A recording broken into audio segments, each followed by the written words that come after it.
जय भीम नमो बुद्धाय. आपण जर आंबेडकर राईट्स चॅनलवर नवीन असाल तर चॅनलला सबस्क्राईब करा व नवनवीन अपडेटसाठी बेल आयकॉन प्रेस करा.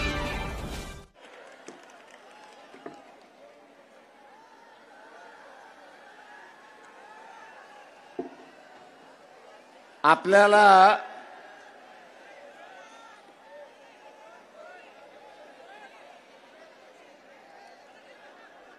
काँग्रेसही म्हणतंय,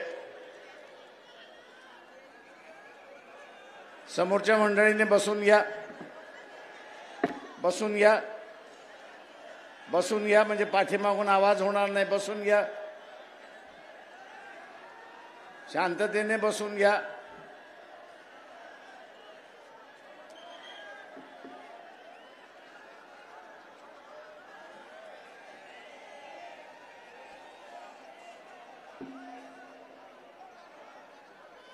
महाविकास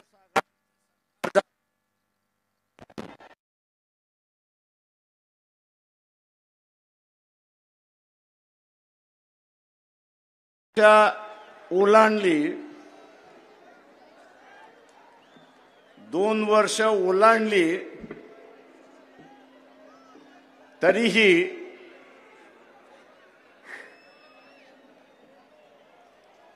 यांचा काही समझोता झाला नाही. काँग्रेस, राष्ट्रवादी, शिवसेना 2 वर्ष झाली, पण स्वतःमध्ये 48 जागा वाटून घेता येत नाही अशी असणारी परिस्थिती आहे. मला राहून राहून शंका येते की यांना खरंच मोदीला हरवायचं आहे का आणि बीजेपीला हरवायचं आहे का, हा त्याच्यातला असणारा प्रश्न आहे.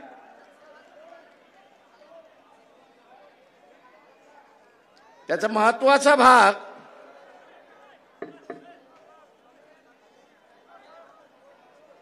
ते आता म्हणतात आम्ही वंचितला 2 जागा देतो.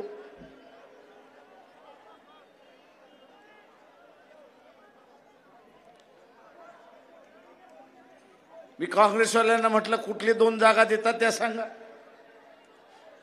ते म्हटले प्रकाशराव आमचाच वाटप झालं नाही तर तुम्हाला कुठून 2 देणार.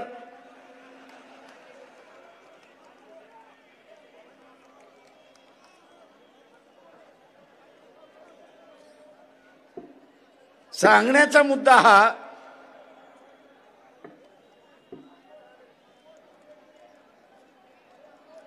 की यांना युती करायची नाही म्हणून कोणतरी बळीचा बकरा पाहिजे.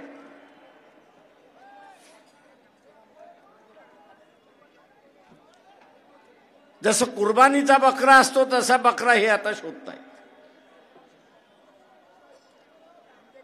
या बेट्यांना आम्ही असणारा सांगतो, आम्ही असणारा कुर्बानीचा बकरा नाही.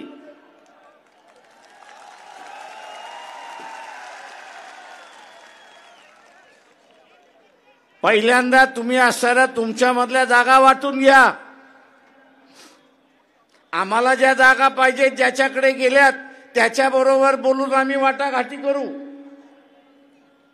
आणि नाही करणार असाल तर 48च्या 48 जागा आम्ही लढवायला बसलेलो.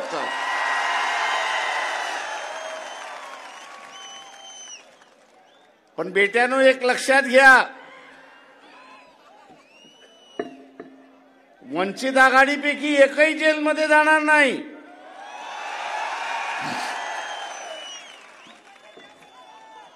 जेलमध्ये सोनिया गांधी पासून इतर जण जाणार आहेत.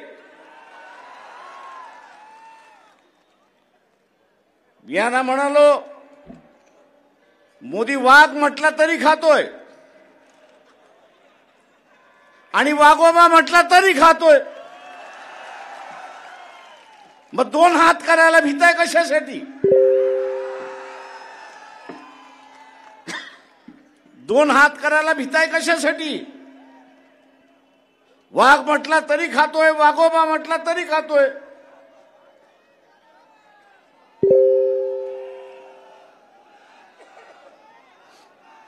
प्रश्न हा आहे, प्रश्न हा आहे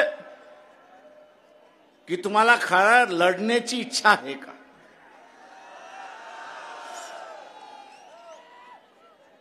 काँग्रेसवाल्यांना विचारतो, तुम्हाला हरवण्याची इच्छा आहे का? व 4 जागा कमी मिळाल्या आणि 4 जागा जास्ती मिळाल्या, फरक काय पडतोय? तुमच्या मानगुटीवरती जी तलवार आहे, कारवाईची तलवार आहे, अटक होण्याची जी तलवार आहे, एकत्र लढलात तर ती तलवार उडवू शकता.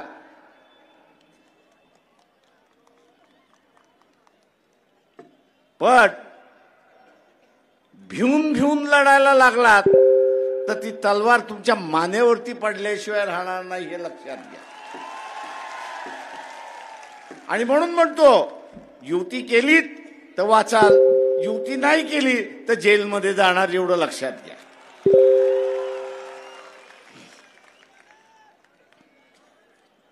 RSS बीजेपीचा एक फंडा आहे. दैदेवान फुंडकर इथे बसलेले आहेत. मध्यंतरी मोहन भागवत अकोल्याला आले होते. दैदेवान फुंडकर यांना म्हणालो की पोलिसांना सांगा की आम्हाला असणारं निवेदन द्यायचं आहे. मोहन भागवत यांना निवेदन द्यायचंय. पोलिसांनी निरोप पोचवला, त्यांची भेटही झाली. ते म्हटले RSS मध्ये निवेदन घेण्याची पद्धतच नाही. अरे कोणाची समस्या असेल तर तो निवेदन देईल, कोणाला काय मांडायचं असेल तर ते निवेदन देईल. ते हे एवढे हिटलर आहेत, हे एवढे हिटलर आहेत की आम्ही चर्चा करणार नाही, आम्ही चर्चा करणार नाही, आम्ही निवेदन देणार नाही. आणि निवेदन घेणारही नाही. हे काय दाखवतंय? ही एकच गोष्ट त्या ठिकाणी दाखवते, आणि ती म्हणजे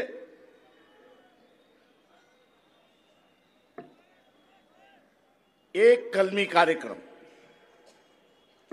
हुकुमशहाचा कार्यक्रम. एक पक्षच या ठिकाणी चालेल, दुसरा पक्ष चालणार नाही.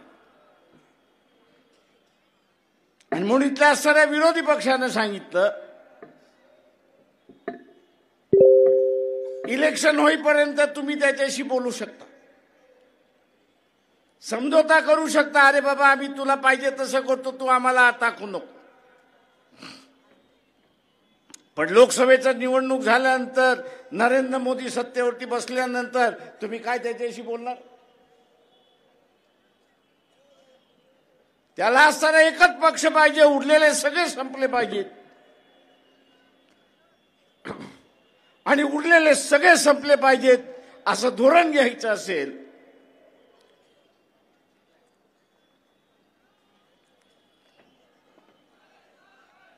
तर उरलेल्या सगळ्यांना संपवणं ही त्याची गरज आहे. आणि संपवण्याचा मार्ग म्हटला म्हणजे तिहार जेलमध्ये यांना टाकून द्या. तिहार जेलमध्ये यांना टाकून द्या आणि यांचा पक्ष आपोआप त्या ठिकाणी संपतो. राजकीय पक्ष वाचणं ही आज काळाची गरज आहे. राजकीय पक्ष वाचणं ही आज सारी काळाची गरज आहे. राजकीय पक्ष वाचले तर लोकशाही वाचली. राजकीय पक्ष वाचले नाही तर लोकशाही संपली.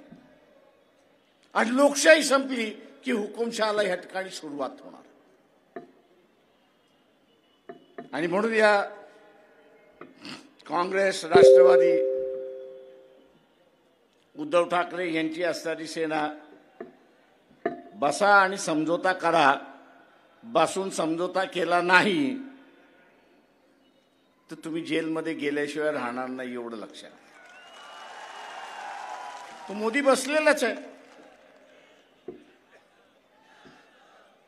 आम्ही काही सत्तेवरती नव्हतो, मंत्री नव्हतो, त्याच्यामुळे चोऱ्या मोऱ्या करण्याचा प्रश्नच येत नाही. जे सत्तेवरती बसले त्यांनी चोऱ्या मोऱ्या केल्यात असं मोदी म्हणतोय. खरं किती खोटं किती कोणाला माहिती. कागदावर काळा करायचा, काळ्यावरती कागद करायचा आणि मोकळा होत जायचा, अशी असणारी परिस्थिती आहे. आणि म्हणून आपल्याला सरळ सावध या ठिकाणी राहावं लागणार. तुम्ही आम्हाला चर्चेमध्ये घेतलं तर आम्ही तुमच्या बरोबर आहोत. तुम्ही जसं इथल्या असणाऱ्या गरीब मराठ्याला आतापर्यंत वापरत आलात, त्याच पद्धतीने वंचितला वापरण्याचा विचार केला तर मोदी बरोबर आम्ही तुम्हालाही गाडू, एवढं लक्षात.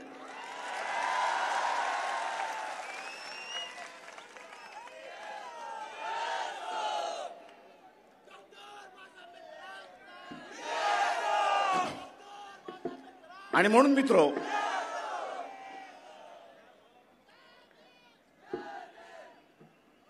आंबेडकरी चळवळ, फुलेशाहू आंबेडकरी चळवळ ही माना सन्मानाची चळवळ आहे. ही माना सन्मानाची चळवळ आहे. आज जे बीजेपीच्या आरएसएसच्या विरोधात आम्ही लढतोय त्याचं कारण असते, त्यांनी वर्णव्यवस्था सोडली नाही, त्यांनी मनुस्मृती सोडलेली नाही. ते त्या मानासमानाच्या सन्मानाच्या गोष्टी करतच नाही, ते गुलाम ठेवण्याची भाषा या ठिकाणी करतात.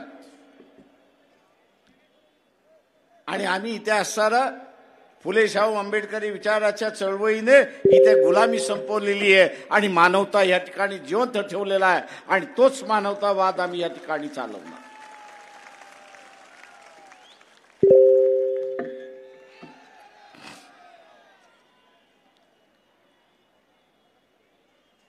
मित्रो,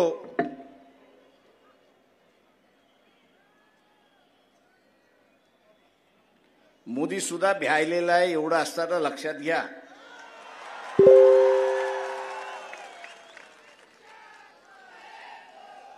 ही एका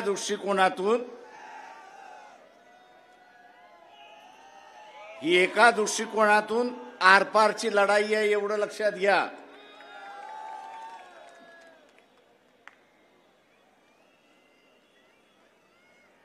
ते जिंकले तर आपण गुलाम झालो, आपण जिंकलो तर त्यांना मानवतावाद स्वीकारावा लागणार आहे.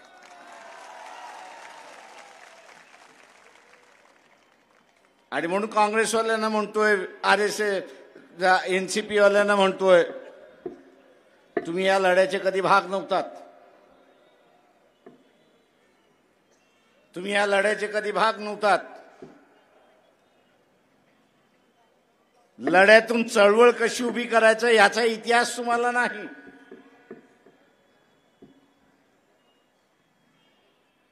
आणि म्हणून मोदी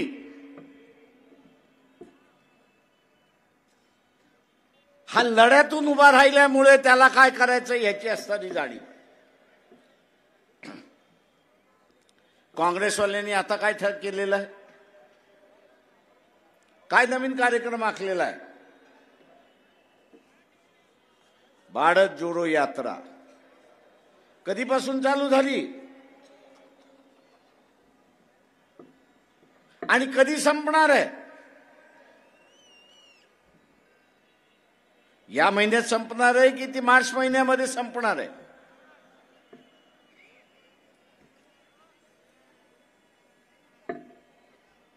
मोदी जे आहे याला पावनखिंडीमध्ये अडकवल्याशिवाय राहणार नाही, एवढं लक्षात घ्या.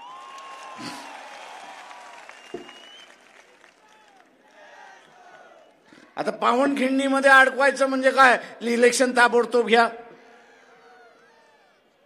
22 तारखेच्या निमित्ताने त्यांनी असं एक धार्मिक माहोल या देशामध्ये उभा करण्याचा प्रयत्न केला. किती यशस्वी होतो किती होत नाही हा असणारा कालांतर ठरवेल. पण हा यात्रेला निघाला असताना, काँग्रेसवाले यात्रेला निघाले असताना इलेक्शन घेऊन पार पडेल. अरे तुमचं ढोंग धतुरं कोणाला सांगताय? आम्हाला कळतं ना राजकारण.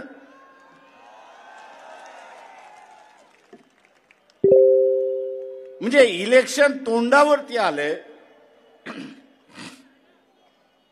इलेक्शन तोंडावरती आलेलं आहे. उद्या इलेक्शनला तोंड द्यायचं आहे. इलेक्शनला तोंड देण्याच्या ऐवजी मेघालयापासून काँग्रेसवाले भारत जोडो यात्रा 2 काढत आहेत. आता त्या भारत यात्रामधून असणारं RSS बीजेपी हारणार असेल तर आम्ही त्याच्यामध्ये जायला तयार. पण ती हारणार कशी? हारायचं असेल तर इलेक्शनमध्ये उभं राहावं लागेल, प्रचार करावा लागेल, लोकांकडे मतं मागावे लागतील आणि लोकांनी मतं दिली तरच आपण त्या ठिकाणी हारणार. मला काय कळायला मार्ग नाहीये. हा डोंबाऱ्याचा खेळ कसा काय चाललाय तो? याला मी डोंबाऱ्याचाच खेळ म्हणतो. का ते वाजल्याशिवाय ती वरची मुलगी चालू शकत नाही.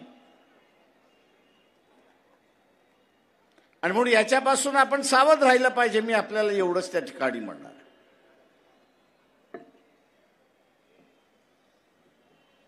माझं आव्हान आहे आपल्या सगळ्यांना,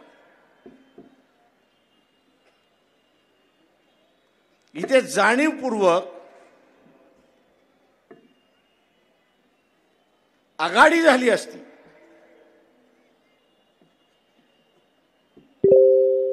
तर लोकांच्या प्रश्नावरती चर्चा ही सुरुवात झाली असती. जसे या ठिकाणी निलेशजी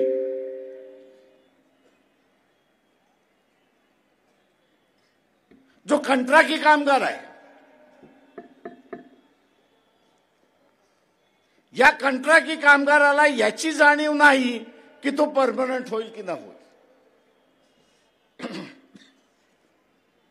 आणि मी ह्या कंत्राटी कामगाराला सुद्धा त्या ठिकाणी विचारतो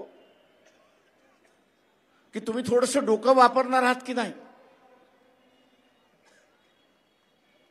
कोणाच्या पाठी जायचं, कोणाच्या नादी लागायचं हे तुम्ही ठरवणार आहात की नाही? ज्याचं खाजगीकरणाचं धोरण आहे,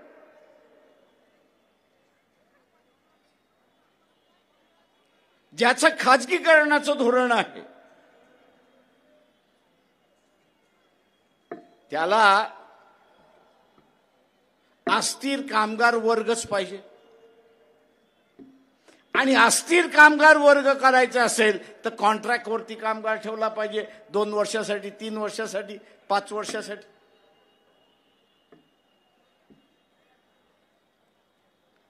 कारण का हा कामगार अस्थिर राहिला तर आंदोलन करणार नाही, महागाई करणार नाही, मागणी करणार नाही. आणि म्हणून हा जो कंत्राटी कामगार आहे त्यांनी निर्णय घेतला पाहिजे. खाजगीकरणाचे असणारे पक्ष त्यांच्याबरोबर तुम्ही जाणार आहात की या ठिकाणी सगळ्या गोष्टी सार्वत्रिक झाल्या पाहिजे, वेलफेअर गोष्टी झाल्या पाहिजे, त्यांच्याबरोबर जाणार आहात हे तुम्ही खुलासा त्या ठिकाणी केला पाहिजे. ज्यांचं खाजगीकरणाचं धोरण आहे, ज्यांचं खाजगीकरणाचं धोरण आहे त्यांच्याबरोबर तुम्ही गेलात तर कंत्राटी कामगार कायमचं राहणार. आणि 30-35 वर्ष झाली की तुम्हाला ब्रेक दिल्याशिवाय हे राहणार नाहीत, अशी असणारी परिस्थिती. आणि म्हणून इथल्या असणाऱ्या कंत्राटी कामगाराला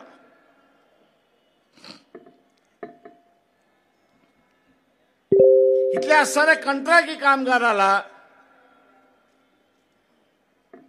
कायमस्वरूपी व्हायचं आहे, परमनंट व्हायचं आहे तर वंचित बहुजन आघाडी हा एकमेव मार्ग आहे हे त्यांनी असताना लक्षात ठेवलं पाहिजे.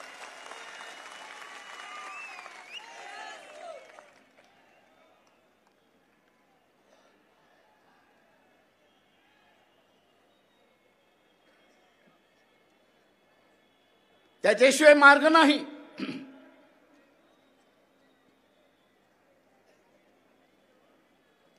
वर्षभरापूर्वी शेतकऱ्याने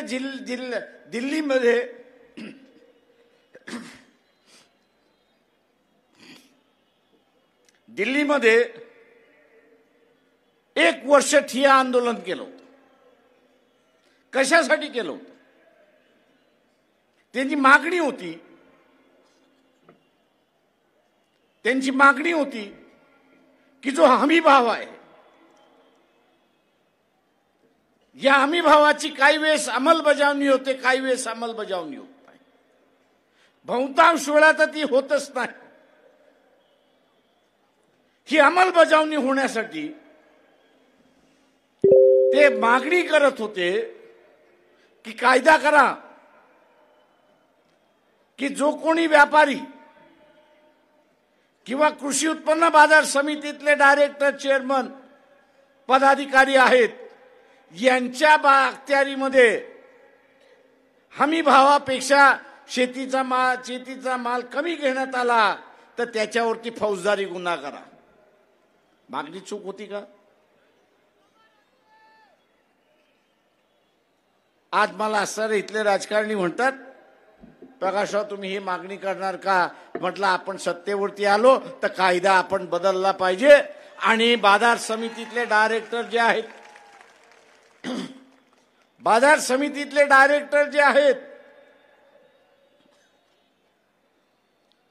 त्या बाजार समितीतल्या डायरेक्टरवरती जबाबदारी दिली पाहिजे की हमी भावापेक्षा तुझ्या इलाक्यामध्ये शेतीचा माल विकत घेतला कामा नये. आणि जर घेतला आणि तू जर तिथं परवानगी दिलीस तर तुला 2 वर्ष तुरुंगामध्ये डांबून ठेवण्याचा कायद्यामधला बदल आपण केला पाहिजे.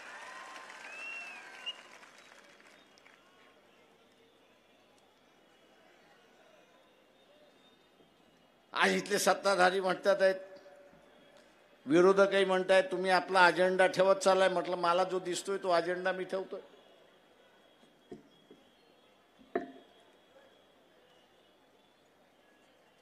जो अजेंडा आहे तो अजेंडा या ठिकाणी आपल्या समोर मांडला. हरकत काय? ते म्हटले तुम्ही लुटीचं राज्य संपवताय. म्हटलं लुटीचं राज्य संपलं की लोक कल्याणाचा कार्यक्रम सुरुवात होतो. म्हटलं त्याच्यामध्ये तुम्हाला अडचण काय?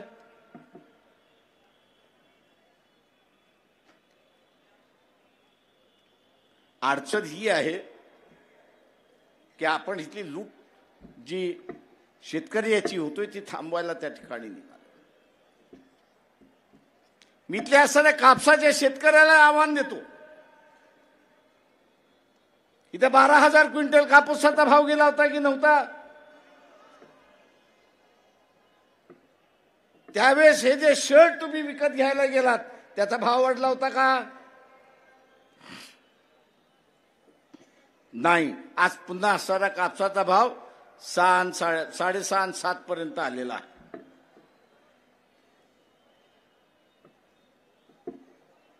आणि आज सांगितलं जातंय की आंतरराष्ट्रीय बाजारामध्ये असणारा कापसाचा भाव अस्थिर आहे आणि म्हणून आम्ही भाव इथं नियंत्रण करू शकत नाही. मान्य आहे तुम्ही भाव नियंत्रण करू शकत नाही, पण पणन महासंघ ज्यावेळेस होता त्यावेळेस शासन कापूस विकत घेत होता पणन महासंघाच्या वतीने. पण कापूस खरेदी करून झाल्यानंतर एप्रिल मे महिन्यामध्ये 500 रुपये क्विंटल बोनस वाटत करत होते की नाही? मी इथल्या असणाऱ्या शेतकऱ्याला आवाहन करतो की त्या काळचं सरकार हे जर कापसाच्या शेतकऱ्याला 50 रुपये 500 रुपये क्विंटल हे बोनस देऊ शकत होती, तर आज का देऊ शकत नाही? बोनसच्या स्वरूपामध्ये आज तुम्ही का देऊ शकत नाही? सगळ्यात मोठं दानत पाहिजे देण्याची, सगळ्यात मोठी जी आहे ती दानत पाहिजे त्या ठिकाणी देण्याची. पण ज्याला सत्तेवरती आपण बसवलेला आहे तो लुटारू आहे, हे आपण असताना लक्षात घ्या. तो लुटारू आहे.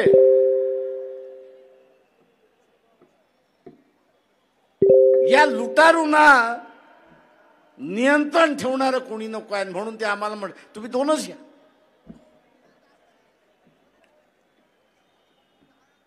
आम्ही त्यांना म्हटलं तुम्ही 2 देणार म्हणजे आम्हाला पाडून टाकणार. मित्रो, जुन्या काळी बाबासाहेबांनी स्वातंत्र्याच्या अगोदर इथल्या हिंदू मुसलमानाचं राजकारणाचं अत्यंत चांगलं वर्णन केलं, अत्यंत चांगलं वर्णन केलं. त्या वर्णनाचं स्वरूप काय होतं? त्यांनी असं म्हटलं की मुसलमानाचं राजकारण असं असायचं की हिंदूंची चोटी आपल्या हातामध्ये राहिली पाहिजे. मुसलमानाचं राजकारण कसं असायचं की हिंदूंची चोटी हे आपल्या हातामध्ये राहिली पाहिजे. आणि हिंदूंचं राजकारण काय असायचं की मुसलमानाची दाढी ही आपल्या हातामध्ये असली पाहिजे. दाढी ही आपल्या हातामध्ये असली पाहिजे. म्हणजे एक जण नियंत्रित होत गेला ते एकाने चोटी खेचायची आणि दुसऱ्याने दाढी खेचायची आणि त्याला जागेवरती आणायचं. आम्ही सुद्धा इथल्या असणाऱ्या सत्ताधाऱ्यांना म्हणतोय की आम्ही सुद्धा हेच वॉचटॉक करणार आहोत की लुटारूंचं सरकार फार काळ चालणार नाही. इथल्या असणाऱ्या शेतकऱ्याचं न्याय हक्क मिळाला पाहिजे, तेवढाच फक्त त्या ठिकाणी बघू. मी इथल्या शेतकऱ्याला आवाहन करतो, युती झाली फार चांगली,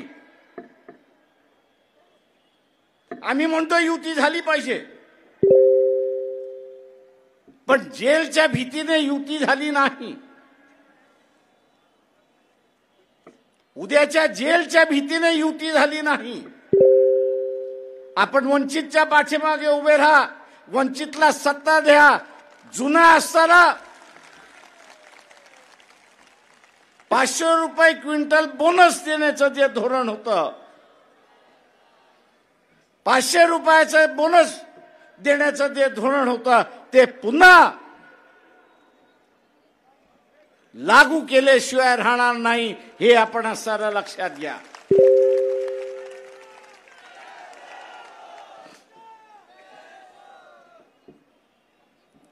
तुम्हाला असणारं कुटुंब जगवावी लागतात.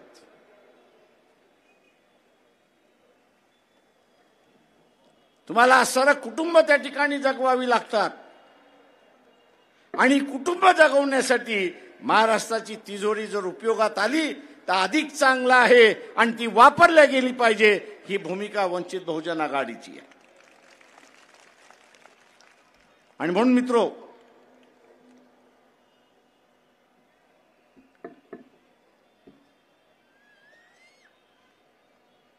तसं पाहायला गेलं तर RSS, BJP, काँग्रेस, राष्ट्रवादी यांच्या धोरणामध्ये फार फरक नाहीये. त्यांच्याही काळामध्ये असणारा जिल्हा परिषदेच्या नगरपालिकेच्या शाळांना गळती लागली होती. त्या बंद कशा होतील हेच ते त्या ठिकाणी पाहत होते. आणि आत्ताच्या सरकारने 62,000 शाळा आम्ही बंद करणार म्हणून घोषणा करून मोकळे झाले. अरे भाई, ह्यांच्या जागी आणणार काय? तर आम्ही खाजगी शाळा आणणार.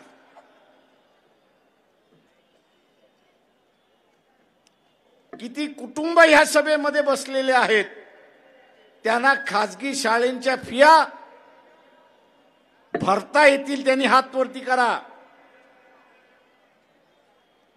ज्या भरमसाठ खाजगी शाळेंच्या फिया आहेत त्या भरता येतील आणि आपल्या मुलाबाळांना शिकवता येतील अशी किती माणसं आहेत त्यांनी हात वरती करा. आपल्याला नुसतं मतदान करायचं नाही, तर मतदान करत असताना जे सरकार 5 वर्ष बसणार आहे ते माझ्या उपयोगी आहे की नाही, माझ्या फायद्याचं आहे की नाही हे पाहणं त्याच्यातलं असणारं महत्वाचं आहे.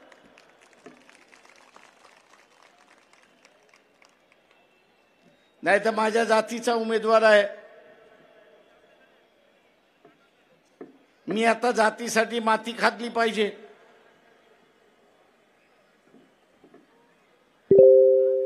आणि माती खाल्ल्यानंतर 5 वर्ष ठणा बोंबलाला लागायचं की माझं घरच उद्ध्वस्त ह्यांनी करून टाकलेलं आहे, सत्ताधाऱ्याने माझं असणारं घर उद्ध्वस्त करून टाकलंय, कुटुंब उद्ध्वस्त करून टाकलाय, व्यवसाय उद्ध्वस्त करून टाकलाय. बोंबलायचं कशासाठी?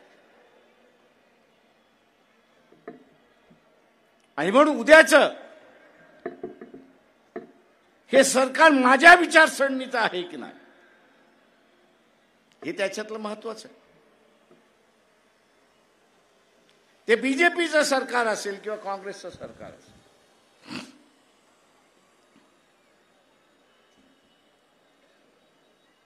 त्यांची जर इच्छाशक्ती असती ती इथं गरीब मराठ्याला आरक्षण त्यांनी दिलं असतं. इच्छाशक्ती असती.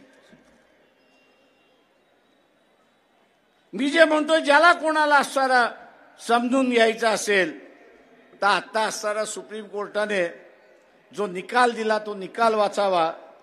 त्यांनी असणारा असं नमूद केलेलं आहे जजमेंटमध्ये, निकालामध्ये असं म्हटलेलं आहे की आमच्या पुढे जो अहवाल आणला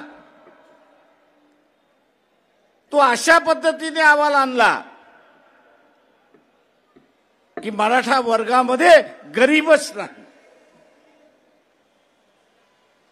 अहवाल असा आणला की गरीबच नाही मराठा समाजामध्ये, सगळे श्रीमंत आहेत. आणि मग ते म्हटले, कोर्ट म्हणाला की श्रीमंत असेल तर मग ह्याला आरक्षणाची गरज काय. पण त्या अहवालामध्ये हे नमूद केलं असतं की 30 वर्षापूर्वी ज्याच्याकडे 20 एकर जमीन होती, 30 वर्षापूर्वी ज्याच्याकडे 30 एकर जमीन होती, आज कुटुंब विभक्त होऊन तो 2 एकराचा मालक झालेला आहे आणि म्हणून तो गरीब झालेला आहे, साधनहीन झालेला आहे. साधन नाही त्याच्यासाठी, शासनाने त्याला साधन पुरवलं आहे. हा अहवाल जर असता तर कोर्टाने तो मान्य केला असता आणि गरीब मराठ्याला आरक्षण मिळालं असतं, अशी असणारी परिस्थिती. पण सत्तेमध्ये बसलेला कोण आहे तर हे नातेवाईकच आहेत. काँग्रेसमधले बसलेले असले तरीच नातेवाईक आहेत, बीजेपीच्या मार्फत बसले तरी नातेवाईकच आहेत. खरं आहे की खोटं आहे? आता ह्यांना नातेवाईकांचं राजकारण पाहिजे, ते गरीब मराठ्याचा प्रश्न राहिला कुठं? सत्ता आपल्या कुटुंबातच राहिली पाहिजे अशी असणारी परिस्थिती आहे. आणि म्हणून इथल्या अशा गरीब मराठ्याला माझं आव्हान आहे, जातीच्या पाठीमागे ह्या इस्टॅब्लिश नेत्याच्या पाठीमागे राहिलात तर तुमच्याकडची 2 एकर जागा सुद्धा पुढच्या 10 वर्षामध्ये राहणार नाही, भूमिहीन झाल्याशिवाय राहणार नाही, एवढं लक्षात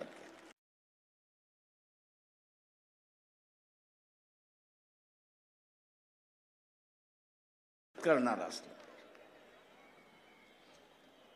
शासन हे कुटुंबाला मदत करणार असलं पण ज्याला आपण शास्त्रावरती बसतोय तो लुटारू आहे अशी असणारी त्याची वृत्ती. आणि म्हणून माझं आव्हान आहे की लय काँग्रेसवाले आम्हाला सल्ला देतात, तुमची ह्यांची ओळख आहे, त्यांची ओळख आहे, त्यांची ओळख आहे. आज शरद पवारांचं स्टेटमेंट आलंय दुपारी 2-2:30 वाजता की नाही आम्ही असणाऱ्या प्रकाश रावांना घेणार आहोत. अरे म्हटलं फसवताय कशासाठी?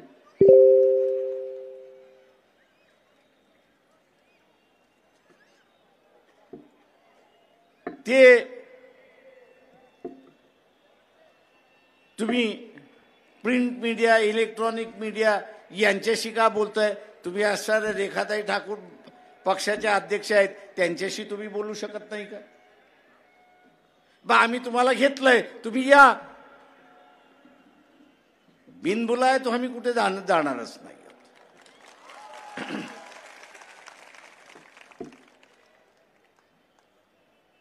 बिनबुलाय आम्ही कुठे जाणारच नाही, कारण का आमची लंगडी बाजू नाहीच आहे. आम्हाला काही जेलमध्ये जायचं नाहीये. आम्ही काय कॅलिफोर्निया घडवलेला नाही, आम्ही काय लंडन घडवलेला नाही, आम्ही काय दुबई घडवलेला नाही. आता तुम्ही हे घडवलेलं आहे, तुम्ही भोगा. या भोगापासून वाचवायचं असेल तर आम्ही वाचवायला बसलेलो आहोत. आम्ही वाचवायला त्या ठिकाणी बसलेलो आहोत. आता तुम्हाला वाचायचंच नसेल आणि तुमचा मोदीवरतीच विश्वास असेल तर आम्ही काय करणार? कारण का मी मुंबईच्या सभेमध्ये म्हटलं की मोदी कोण आहे? तर मदारी आहे. मदारी काय करतो? मदारी काय करतो?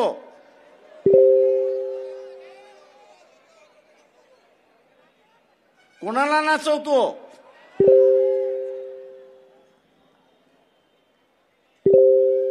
आणि इथे माझं म्हणणं आहे की मोदी डमरू वाजवतो आणि इथले सगळे नाचायला लागतात, अशी परिस्थिती आहे.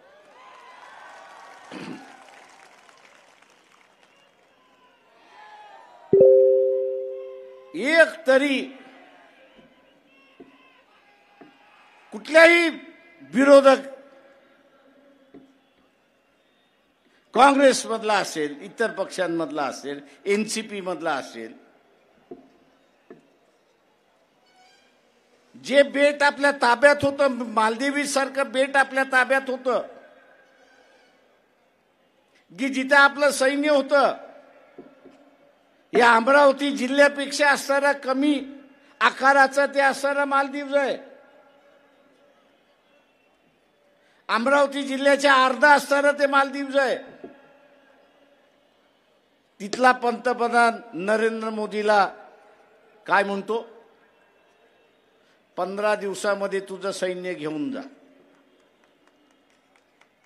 बातमी आली की नाही आली? आता ह्या 56 इंचाच्या छातीचं काय झालं?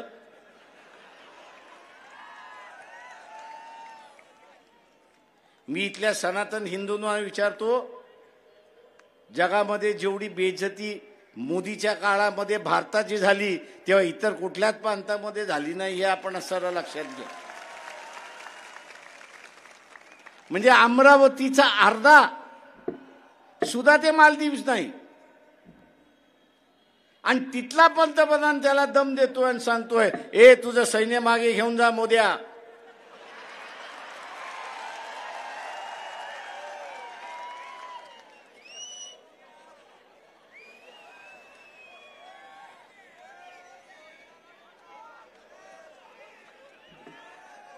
आणि हा गपचूप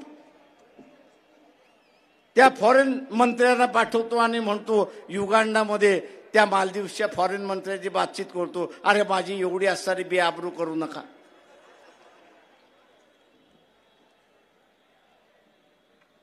अरे तुझी बेआबरू नाही, या देशाची बेआबरू झाली. मी इथल्या सनातन्यांना विचारतोय, तुम्हाला या देशाची आबरू अजून किती घालवायची आहे? मोहन भागवत, तुम्हाला या देशाची आबरू अजून किती घालवायची आहे?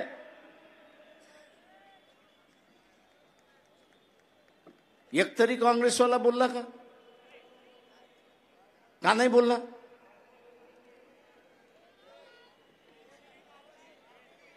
का मोदींनी त्यांना, घोषू मोदींनी त्यांना सांगितलं, हे आवाज काढलास तर बघ, तुझी इन्क्वायरी चालू झालेली आहे. FIR फाडलेला आहे, तुला आतमध्ये घेतल्याशिवाय राहणार नाही.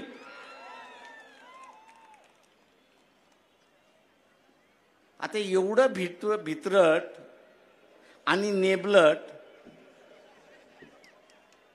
राजकीय पक्षांचे नेतृत्व असतील, ते काय तोंड देणार? काय तोंड देणार? मी यांना म्हणतो तुम्ही लालू प्रसाद यादव व्हा. तो म्हटला जेलमध्ये घालायचंय, घाल. जेलमधनं माझं सरकार मी त्या ठिकाणी चालतो, पण नमणार नाही. आणि तो नमला नाही. आज बीजेपी त्यालाच घाबरते. आज बीजेपी त्यालाच घाबरते.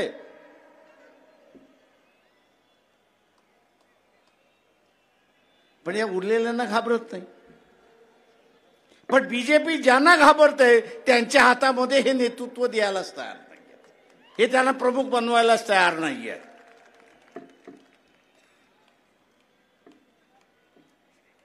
आणि म्हणून उद्याची ही लढाई शक्यतो आपण सर्व मिळून लढू. युती झाली तर मिळून लढू, नाही झाली तरी इथे मोदीला आपण हरवल्याशिवाय राहणार नाही, हे असताना लक्षात घ्या.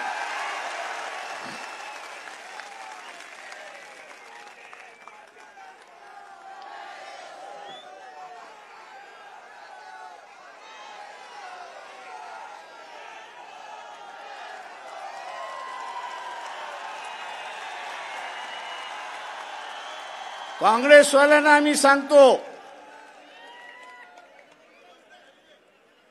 तुम्ही आलात तर हरवणं सोपं आहे, पण तुम्ही जर आला नाहीत तरी मोदीला आम्ही हरवल्याशिवाय राहणार नाही, हे लक्षात घ्या.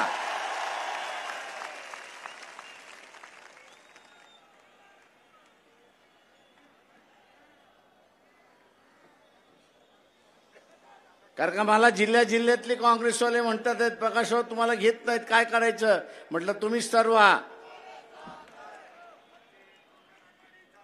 तेच काँग्रेसवाले म्हणतात आहेत, घेतलं तर मिळून लढवू, नाही तर तुम्ही 48 लढवा, आम्ही तुमच्या बरोबर आल्याशिवाय राहणार नाही, हे लक्षात घ्या.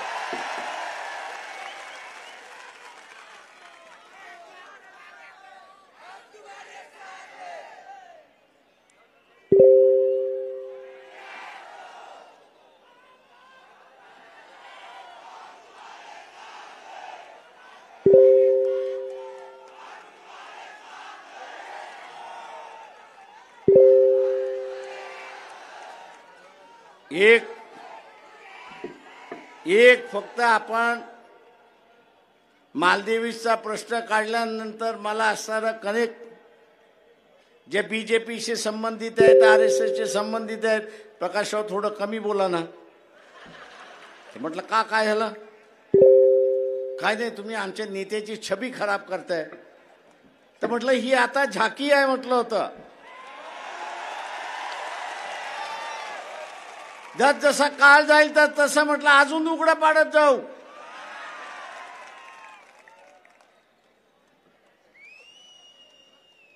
आणि म्हणून काळजी करण्याची गरज नाही.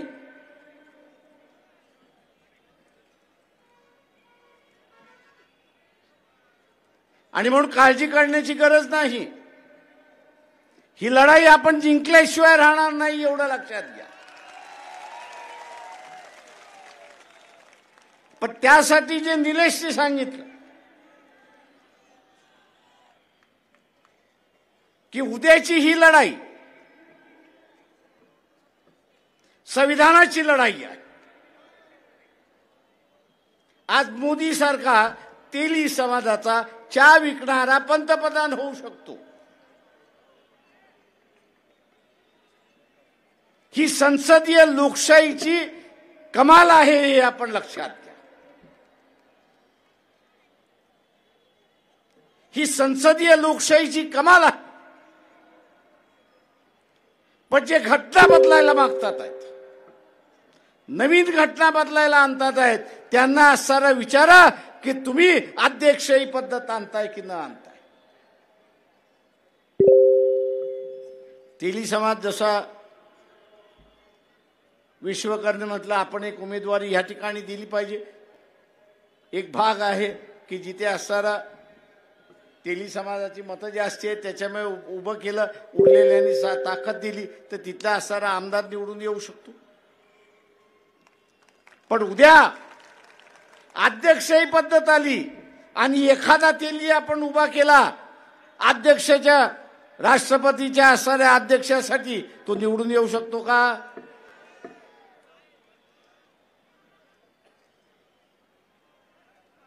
जे RSS बीजेपीला जे पाहिजे ते की इथला असणारा असेल, तेली असेल, तांबोळी असेल, कुंभार असेल, लोहार असेल, सोनार असेल, कैकाडी असेल, मांगारुडी असेल, हा इथल्या राजकीय व्यवस्थेमध्येच येऊ नये.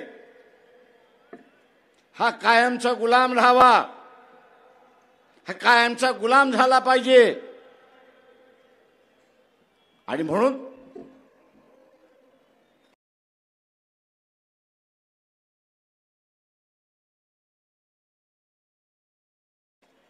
दिवसाला 5 लोकांशी आपण बोलू की आजच्या या संविधानामुळे सरपंच आपण होऊ शकतो, जिल्हा शहरातला महापौर आपण होऊ शकतो.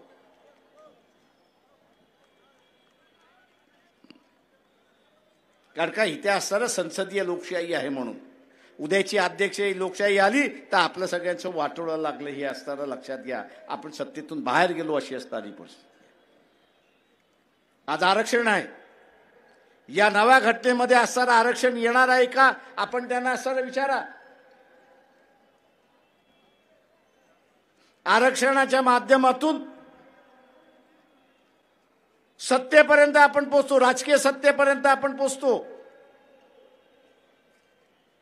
आणि नोकरीच्या आरक्षणातून इथल्या सत्तेच्या व्यवस्थेमध्ये आपण असताना पोहोचतो. उद्या ही व्यवस्था राहणार आहे का?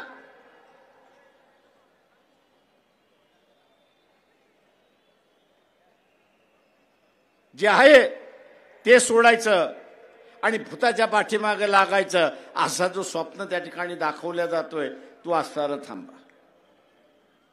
लय साधू महाराज आता असताना घटनेच्या विरोधात बोलायला लागला. ये बदल नाही चाहिए. तेव्हा एकाला मी फोन केला, अरे म्हटलं होतं मला तुझ्याशी वाद घालायचा आहे, जरा येतो का? तो बोलतो नाही हमको ने जो कहना था वो कह दिया. म्हटलं हा त्याच्यावरती वाद घालायचा, आपला जाहीर वाद घालू म्हटलं, लोकांसमोर वाद घालू, लोकांना ठरवू दे म्हटलं होतं तू बरोबर आहेस का मी बरोबर आहे, पण वाद घालायला तयार नाही.